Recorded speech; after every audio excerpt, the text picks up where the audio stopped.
আসসালামু আলাইকুম। আমি আফরোজা রেনিস বরিশাল থেকে বলছি। তাসিন মম চ্যানেলে আপনাদের সবাইকে স্বাগত জানাই। আশা করি আল্লাহর রহমতে আপনারা সবাই ভালো আছেন। আমিও আলহামদুলিল্লাহ ভালো আছি। সকালবেলা উঠে বিছানা গুছিয়ে পর্দার জানালা সব পরিষ্কার করে নিলাম। আলহামদুলিল্লাহ অনেকটা ভালো আছি এখন। এই বাসায় এসে বৃষ্টি আর বৃষ্টি, তাও ভালো লাগছে। আবহাওয়া খুব ঠান্ডা, তারপরও এই বৃষ্টির মধ্যে কতগুলো কাপড় চোপড় রোদ্রে দিয়ে আসলাম। একটু সকালে রোদ ছিল, তাই আবার বৃষ্টি নামছে, কাপড় চোপড় একবারে সব নিয়ে আসছি। আর রোদ্রে দেব না, বারবার ওঠানামা ঝামেলা, এই জন্য ক্লিপগুলো সব গুছিয়ে নিলাম। এখন সকাল সকাল রান্না করতে চলে যাব। যেহেতু বৃষ্টি হচ্ছে, কাপড় চোপড় দিতে পারি নাই, তা বসে থেকে লাভ কি, তাই রান্নাবান্না গুছিয়ে নিচ্ছি। আমি মাছ ভিজিয়ে নিলাম, চিংড়ি মাছ কাটতেছি, কাটা ছিল আগেই, এখন করলা ভাজি করব, তাই করলা কুচিয়ে নেব।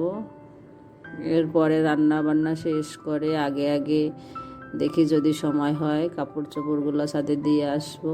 আর যদি সময় বৃষ্টি আবারও থাকে তাহলে তো আমার সবই আবার নষ্ট হবে।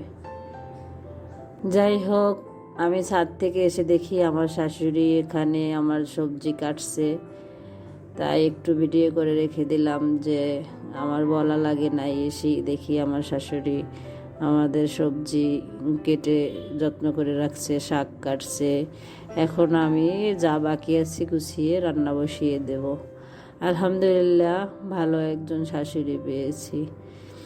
আপনারা সবাই জানেন আমি প্রথম ভিডিও শর্ট ভিডিও দিছি এতদিন। আমি তেমন লং ভিডিও করি না। এখন থেকে সপ্তাহে একদিন হলো একটি করে লং ভিডিও দেব। জানি না আপনাদের কাছে কেমন লাগবে। যদি ভালো লেগে থাকে প্লিজ আমার চ্যানেলটি সাবস্ক্রাইব করে লাইক করে পাশে থাকবেন। যদিও আমি প্রথম আপনাদের মতো এত সুন্দর করে কথা বলতে পারছি না, ভিডিও ভালো হচ্ছে না, আস্তে আস্তে আশা করি ভালো কিছু হবে। আপনারা পাশে থাকবেন, দোয়া করবেন, ইনশাআল্লাহ এগিয়ে যাব। এই যে সেদিন বৃষ্টির কারণে আর তাড়াহুড়া করে ভিডিও করা হলো না, পরের দিনের রান্না গুছাচ্ছিলাম, তাই ভাবলাম যে একটু ভিডিও করে নেই। কাঁচা কাঁঠাল দিয়ে মুরগি দিয়ে রান্না করে যশোরের মানুষ, আমরা যখন যশোরে ছিলাম তখন খেয়েছি, তাই একটু রান্না করব। এখন চিংড়ি মাছ দিয়ে পুঁই শাক রান্না করতেছি, তারপরে সেটা রান্না করব। এই যে আপনারা কে কে চিংড়ি মাছ দিয়ে পুঁই শাক খান অবশ্যই জানাবেন কমেন্টস করে। আমাদের বাসায় আপনার ভাইয়ের অনেক পছন্দ পুঁই শাক দিয়ে চিংড়ি মাছ দিয়ে, তাই অনেক সময় রান্না করা হয়। এখন রান্না করছি ধুন্দুল চেনেন আপনারা? আমরা বলি ধুন্দুল, আপনাদের ভাষা কি জানি না, সবাই যে যার মতো করে বুঝে নিয়েন। যে এখানে এখন কাঁঠাল বসাবো, তাই তেল দিয়ে দিলাম। এরপরে এই যে একসাথে দুই চুলা রান্না করছি, তাই মিল মতো হচ্ছে না। যদিও আমার এটা কুকিং চ্যানেল না, এজন্য আমি অত সুন্দর করে গুছিয়ে দিচ্ছিও না, রান্নার ফাঁকে ফাঁকে কিছু কথা বলছি। আশা আছে যদি আপনারা আমার এই ভিডিওগুলো পছন্দ করেন, রান্নাবান্নার ভিডিও, তাহলে আমি ভবিষ্যতে কোনো দিন একটি কুকিং চ্যানেল খুলে আপনাদের কাছে এই রান্নাগুলো সুন্দর করে রেসিপি আকারে দেব ইনশাআল্লাহ, যদি আপনারা পাশে থাকেন। আর আমার কাছে রান্নাবান্না ছাড়া আর কিছু ভালো লাগে না। আমি সবসময় রান্না করতে ভালোবাসি। আমার বাসায় সবাই এক এক ধরনের নাস্তা রান্না এক এক দিন পছন্দ করে, তাই রান্না করতে করতে করতে এর ভিতরে ভালো লাগা তৈরি হয়ে গেছে। যাই হোক, এখন আমি এই মুরগিটা তেলের ভিতরে দিয়ে কষিয়ে নিচ্ছি। এদিকে ধুন্দুল রান্না করা শেষ।